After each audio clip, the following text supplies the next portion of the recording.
Hello everyone, welcome to exam forum के आज के इस वीडियो में हम railway NTPC CBT 2 and group D परीक्षा के लिए स्पेशल करंट अफेयर की सीरीज से वीडियो नंबर 4 डिस्कस करूंगा। इससे पहले इस सीरीज में हमारे टोटल 3 वीडियो आ चुके हैं, जिनका लिंक आपको नीचे डिस्क्रिप्शन बॉक्स में प्लेलिस्ट के फॉर्म में मिल जाएगा। इस सीरीज में हम अक्टूबर 2020 से लेकर मार्च 2022 तक के जितने भी महत्वपूर्ण करंट अफेयर्स के क्वेश्चन बन सकते हैं, उन सभी क्वेश्चंस को एक साथ डिटेल में कवर कर रहा हूं। इस वीडियो की जो पीडीएफ फाइल है, साथ ही साथ जो हमारे इससे प्रीवियस वीडियो हैं, उन सभी की पीडीएफ फाइल आपको कल से एक साथ हमारे टेलीग्राम चैनल पर मिल जाएगी। तो चलिए शुरू करते हैं अब आज का वीडियो। आज का पहला क्वेश्चन है, किस राज्य सरकार ने YSR जल कल स्कीम शुरू की है? तो इस क्वेश्चन का राइट आंसर है बी, आंध्र प्रदेश राज्य ने। अब आपको आंध्र प्रदेश राज्य से रिलेटेड जितने भी करंट अफेयर्स के क्वेश्चन बन सकते हैं, उन सभी क्वेश्चंस को एक साथ याद रखना है। जैसे इसी से रिलेटेड अगला क्वेश्चन है, किस राज्य सरकार ने YSR जगन्ना विद्या कनुका योजना लॉन्च की है? तो इस क्वेश्चन का राइट आंसर है सी, आंध्र प्रदेश राज्य ने। अगला क्वेश्चन है, सरकारी स्कूलों की मूलभूत शिक्षा को बदलने के लिए आंध्र प्रदेश राज्य ने साल्ट कार्यक्रम शुरू किया है, जहां पर साल्ट कार्यक्रम का फुल फॉर्म है सपोर्टिंग आंध्राज लर्निंग ट्रांसफॉर्मेशन। अगला क्वेश्चन है, माउंट कलिमंजारो को फतह करने वाली दुनिया की सबसे दूसरी कम उम्र तथा एशिया और भारत की सबसे कम उम्र की लड़की कौन बन गई हैं? माउंट कलिमंजारो, जो कि अफ्रीका महाद्वीप के तंजानिया देश में स्थित अफ्रीका महाद्वीप की सबसे ऊंची चोटी है। इसको फतह करने वाली भारत और एशिया की सबसे कम उम्र की लड़की बन गई हैं ऋत्विका श्री। जो ऋत्विका श्री हैं, ये आंध्र प्रदेश के अनंतपुर जिले से हैं। जब इन्होंने इस चोटी को फतह किया था, उस समय इनकी आयु थी मात्र 9 साल। अगला क्वेश्चन है, किस राज्य ने अपने वार्षिक बजट 2021-22 में जेंडर और चाइल्ड बजट को शामिल किया है और ऐसा करने वाला भारत का पहला राज्य बन गया है? तो जेंडर और चाइल्ड बेस्ड बजट पेश करने वाला भारत का पहला राज्य बन गया आंध्र प्रदेश राज्य, जबकि दिल्ली सरकार ने अपने बजट को देशभक्ति विषय पर आधारित पेश किया था। अगला क्वेश्चन है, भारतीय पुलिस फाउंडेशन द्वारा जारी स्मार्ट पुलिसिंग इंडेक्स 2021 में किस राज्य ने शीर्ष स्थान हासिल किया? तो इस क्वेश्चन का राइट आंसर है सी, आंध्र प्रदेश राज्य ने।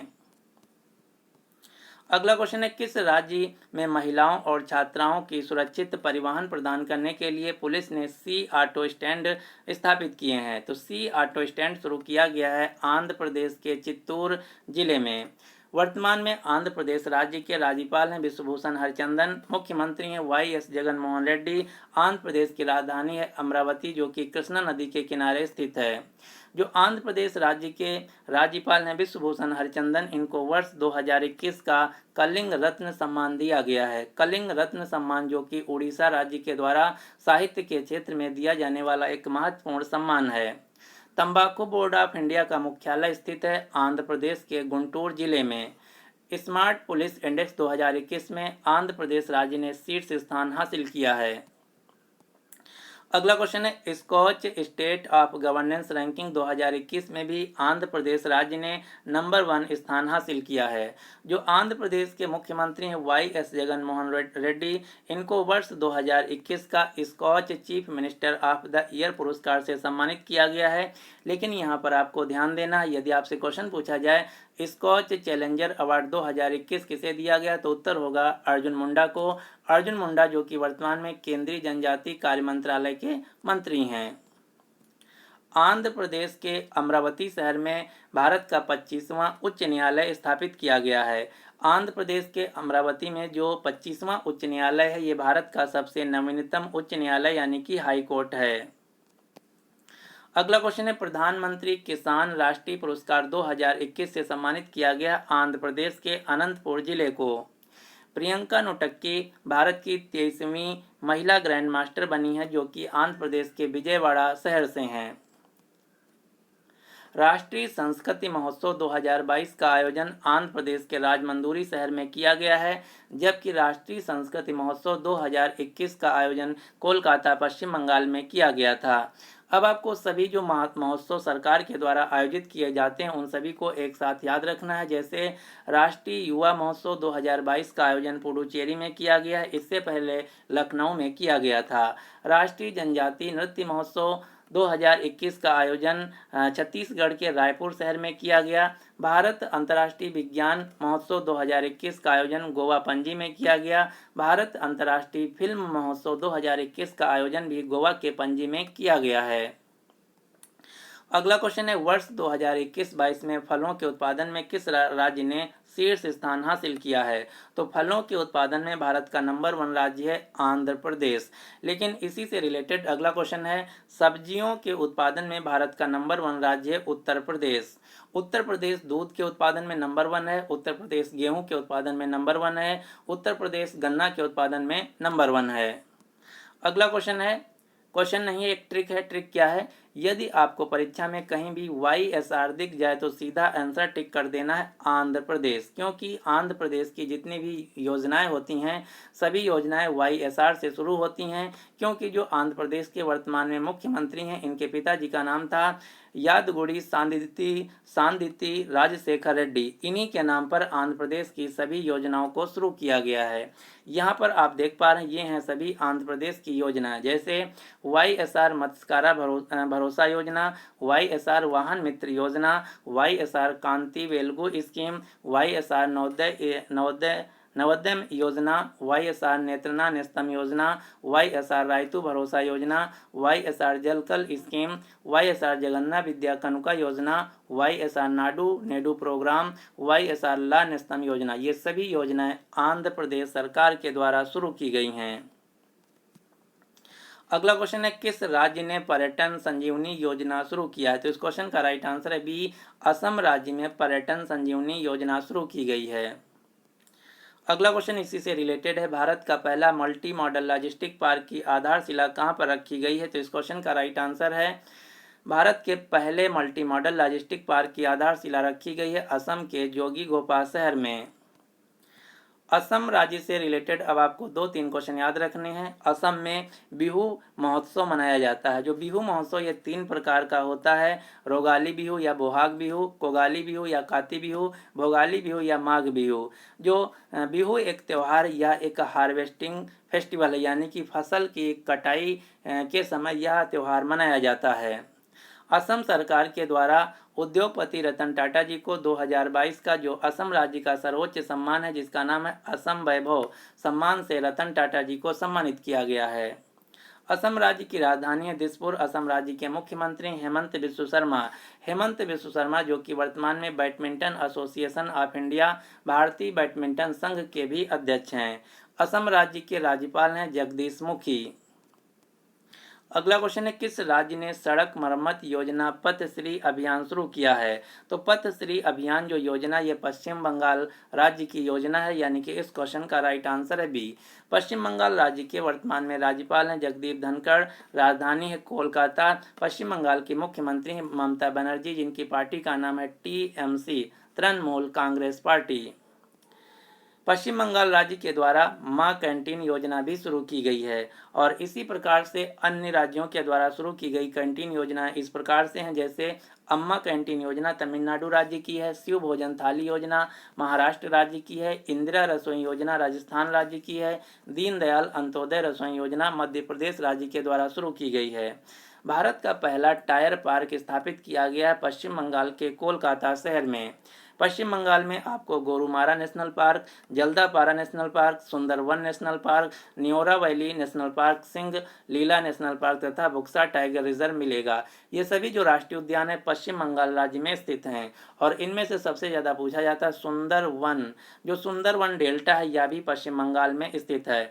दुनिया का सबसे बड़ा डेल्टा है सुंदरवन डेल्टा, जो कि गंगा नदी के द्वारा बनाया गया है। अगला क्वेश्चन है, नेशनल आईडी में फेशियल वेरिफिकेशन का इस्तेमाल करने वाला दुनिया का पहला देश कौन बन गया है? तो ऐसा करने वाला दुनिया का पहला देश बन गया है सिंगापुर। सिंगापुर जो कि एशिया महाद्वीप का देश है जिसकी राजधानी है सिंगापुर सिटी। अगला क्वेश्चन है, किस कंपनी ने छोटे व्यापारियों को समर्थन देने के लिए भारत में मेक स्मॉल स्ट्रांग अभियान शुरू किया है? मेक स्मॉल स्ट्रांग जो अभियान है ये गूगल कंपनी के द्वारा शुरू किया गया है। गूगल कंपनी के CEO हैं सुंदर पिचाई। गूगल कंपनी के को-फाउंडर हैं लैरी पेज तथा सर्जी ब्रिन। गूगल कंपनी की पेरेंट कंपनी है अल्फाबेट। अल्फाबेट कंपनी के भी CEO हैं सुंदर पिचाई। अगला क्वेश्चन है, विश्व की सबसे लंबी सुरंग जिसका नाम है अटल सुरंग का उद्घाटन किसके द्वारा किया गया? तो दुनिया की सबसे लंबी जो राजमार्ग टनल है इसका उद्घाटन किया गया भारत के प्रधानमंत्री नरेंद्र मोदी के द्वारा। जो अटल सुरंग है अब इसका नया नाम हो गया है रोहतांग सुरंग, जो कि विश्व की सबसे लंबी टनल हाईवे है। ये जो अटल सुरंग है मनाली लेह राजमार्ग को जोड़ती है और यह रोहतांग दर्रे के नीचे बनाई गई है। इसकी लंबाई है 9.02 किलोमीटर और इसको बनाया गया सीमा सड़क संगठन यानी कि बॉर्डर रोड ऑर्गेनाइजेशन के द्वारा। हाल ही में जो अटल सुरंग है इसको वर्ल्ड ऑफ गिनीज रिकॉर्ड के द्वारा दुनिया की सबसे लंबी राजमार्ग सुरंग का प्रमाण भी दिया गया है। हाल ही में जो आरआरबी एनटीपीसी सीबीटी 2 हुआ है उसमें एक क्वेश्चन पूछा गया था कि जो अटल सुरंग है ये किससे किसको जोड़ती है। तो अटल सुरंग जो है ये लेह से लेकर हिमाचल प्रदेश के लाहौल स्पीति क्षेत्र को कनेक्ट करती है। अगला क्वेश्चन है, फोर्ब्स मैगजीन की the world's most influencer CMO जिसका फुल फॉर्म है चीफ मार्केटिंग ऑफिसर, जो कि प्राइवेट कंपनियों में एक पद होता है। तो क्वेश्चन पूछा जा रहा है कि फोर्ब्स मैगजीन के अनुसार 2021 के सबसे प्रभावित चीफ मार्केटिंग ऑफिसर किसे शामिल किया गया है, जो कि एक भारतीय हैं। इनका नाम है रवि संथानन, जो कि HDFC बैंक के CMO हैं, चीफ मार्केटिंग ऑफिसर हैं। अगला क्वेश्चन है, भारत का पहला पशु ओवरपास यानी कि पशु ओवरपास पुल किस एक्सप्रेसवे पर बनाया गया है? तो इस क्वेश्चन का राइट आंसर है सी, दिल्ली मुंबई एक्सप्रेसवे पर। दिल्ली मुंबई एक्सप्रेसवे पर भारत का पहला पशु ओवरपास ब्रिज बनाया गया है। अब आपको पता होना चाहिए कि पशु ओवरपास ब्रिज क्या होता है। तो आप सभी लोग जानते हैं जब हाईवे किसी जंगल के पास से गुजरता है तो वहाँ से जब जानवर उस हाईवे पर आ जाते हैं तो उस समय उनका एक्सीडेंट हो जाता है। तो उस एक्सीडेंट को रोकने के लिए सरकार ने दिल्ली मुंबई हाईवे पे कुछ इस प्रकार का पुल बना दिया जिसकी वजह से जो जंगल का दोनों तरफ का भाग है उसको ऊपर की तरफ से कनेक्ट कर दिया गया, जिससे कि जानवर इस पुल से होकर आएँ और गाड़ियाँ नीचे से पास हो सकें और जानवरों की हत्या न हो। अगला क्वेश्चन है, खेलो इंडिया विंटर नेशनल गेम्स में शीर्ष स्थान पर कौन रहा? तो इसका राइट आंसर है जम्मू कश्मीर राज्य। इसी से रिलेटेड अगला क्वेश्चन है, दूसरे खेलो इंडिया यूनिवर्सिटी गेम्स 2021 का आयोजन कहाँ हुआ? तो उत्तर हुआ कर्नाटक के बेंगलुरु शहर में। जो खेलो इंडिया यूनिवर्सिटी गेम्स दूसरे संस्करण के हैं इनका शुभांकर था, मस्कट था वीरा जो कि एक हाथी है और इसमें सबसे ज़्यादा मेडल जीता है जैन यूनिवर्सिटी जो कि बेंगलुरु का है। यदि आपसे क्वेश्चन पूछा जाए कि पहले खेलो इंडिया यूनिवर्सिटी गेम्स 2020 का आयोजन कहाँ हुआ था, तो उत्तर होगा उड़ीसा के भुवनेश्वर शहर में। और इसी से रिलेटेड अगला क्वेश्चन है, चौथे खेलो इंडिया यूथ गेम्स 2021 का आयोजन 2022 में हरियाणा के पंचकुला शहर में किया जाएगा। जो चौथे खेलो इंडिया यूथ गेम्स हैं इनका शुभांकर यानी कि मस्कट है धाकड़ जो कि एक प्रकार की गाय है। जो पांचवें खेलो इंडिया यूथ गेम्स हैं 2022 इनका भी आयोजन इसी साल मध्य प्रदेश के भोपाल शहर में किया जाएगा। अब आपको सभी खेलो इंडिया यूथ गेम्स के नाम याद रखने हैं।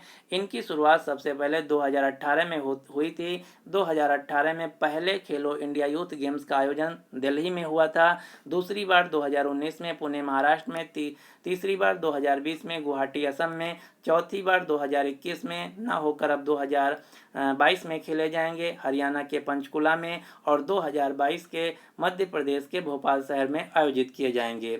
अब यहाँ से क्वेश्चन पूछा जाता है जो खेलो इंडिया यूथ गेम्स हैं इनके लिए एलिजिबल होने की आयु क्या है? तो इनके लिए एलिजिबल होने की आयु है अंडर 17 किसी स्कूली छात्र के लिए, जबकि अंडर 21 किसी कॉलेज छात्र के लिए। और हाल ही में एक क्वेश्चन पूछा गया था कि खेलो इंडिया यूथ गेम्स 2021 में कितने नए खेलों को शामिल किया गया है? तो टोटल 4 नए खेलों को शामिल किया गया। ये 4 नए खेल कौन कौन से हैं? कलारीपयट्टू जो कि केरल का है, थांगडा जो कि मणिपुर का है, मलखम्ब जो कि मध्य प्रदेश का है, गतका जो कि सिखों की पारंपरिक युद्ध कला है। और इसी से रिलेटेड एक दूसरी परीक्षा में क्वेश्चन पूछा गया कि खेलो इंडिया यूथ गेम्स 2021 में कलारीपयट्टू जो कि केरल का एक है क्या है? तो जो ये सभी खेल हैं एक प्रकार के मार्शल आर्ट हैं यानी कि युद्ध कला हैं। वर्तमान में भारत के केंद्रीय युवा मामले और खेल मंत्रालय के मंत्री हैं अनुराग सिंह ठाकुर। भारत में खेल के क्षेत्र में दिया जाने वाला सर्वोच्च सम्मान है मेजर ध्यानचंद खेल रत्न पुरस्कार, जिसका पहले नाम हुआ करता था राजीव गांधी खेल रत्न पुरस्कार, जो कि 2021 में बदल दिया गया है। मेजर ध्यानचंद खेल रत्न पुरस्कार में खिलाड़ियों को 25 लाख की नगद धनराशि दी जाती है और 2021 में टोटल 12 खिलाड़ियों को दिया गया, जिनमें से एक खिलाड़ी नीरज चोपड़ा भी हैं। विश्व खेल पत्रकार दिवस हर साल 2 जुलाई को मनाया जाता है, जबकि विश्व पत्रकारिता स्वतंत्रता दिवस हर साल 3 मई को मनाया जाता है। हाल ही में जो विश्व प्रेस स्वतंत्रता सूचकांक 2022 जारी किया गया है, इसमें भारत की रैंक है 150, जबकि 2021 में थी भारत की रैंक 142। अब आपको आगामी कुछ खेल प्रतियोगिताओं के नाम याद रखने हैं। 2022 एशियाई खेलों का आयोजन किया जाना था चीन के हांगझाऊ शहर में, लेकिन हांगझाऊ शहर में कोरोना वायरस बहुत तेज़ी से फैल गया, जिसकी वजह से इनको अब अगले साल के लिए टाल दिया गया है। यानी कि एशियाई खेल 2022 का आयोजन 2023 में चाइना के हांगझाऊ शहर में किया जाएगा। 2022 के फीफा विश्व कप का आयोजन कतर में, 2022 के राष्ट्रमंडल खेलों का आयोजन बर्मिंघम यूके में, 2023 पुरुष हॉकी विश्व कप का आयोजन भारत के उड़ीसा में, 2023 में आईसीसी क्रिकेट विश्व कप का आयोजन भारत में किया जाएगा। तो ये था आज का हमारा कंप्लीट करंट अफेयर्स का वीडियो। आई होप आप सभी को पसंद आया होगा। यदि आप सभी को पसंद आया तो प्लीज़ इस वीडियो को लाइक कीजिए तथा अपने सभी दोस्तों के साथ जो एनटीपीसी तथा ग्रुप डी परीक्षा की तैयारी कर रहे हैं उनके साथ इस वीडियो को शेयर जरूर कीजिए। So finally thanks for watching exam forum.